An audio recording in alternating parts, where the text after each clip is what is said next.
कुठल्या अँगलनं चालतो ही सिमेंट मला सांगा जरा. तुम्ही कॉन्क्रीट करताय, हे बेडला असलं सिमेंट चालतं का ही? होय, बेड म्हणजे कॉन्क्रीट नाही आहे का?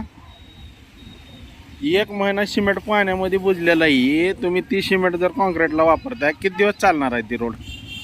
होय, 10 वर्षी गॅरंटी आम्हाला. कशाची? ह्या असल्या मालाची 10 वर्ष गॅरंटी? हा, करून द्यायची. नाही ही सिमेंट वापरून तुम्ही कॉन्क्रीट करताय, ह्याची 10 वर्ष गॅरंटी? अहो मी पण एक कॉन्ट्रॅक्टराचा आहे, गुत्तेदाराचा आहे मी पण. असलं सिमेंट आम्ही काय दगड थोडंच टाकलं का साहेब? अहो 1 महिना ही पाण्यात होतं सिमेंट. पाण्यातलं आम्ही घेणार नाही ना, ही घेऊ लागलो का आम्ही? वापरण्यात गेलो ना आम्ही. मग ही काय आहे? ही दगड कुठली आहेत? ही काय दगड नाही आहेत सिमेंटची? तुम्ही लावला हा? साहेब, हो का? ते मॉइश्चर होऊन खराब झालेलं ना सिमेंट. अहो मॉइश्चर वेगळं असते. अजून कसलं मॉइश्चर असतं मला काय कळतच नाहीये. हा? होय बा, लईच दगड आहेत तुम्ही घालायला म्हणायला. नाही तुम्ही असलं का? सिमेंट तर नाही बोला राहू ना. द्या, मी पत्रकाराला बोलवतो. राहू द्या, काय असेल ते तुमचं बघू. राहू द्या. असलं एकदम भंगार क्वालिटीचं काम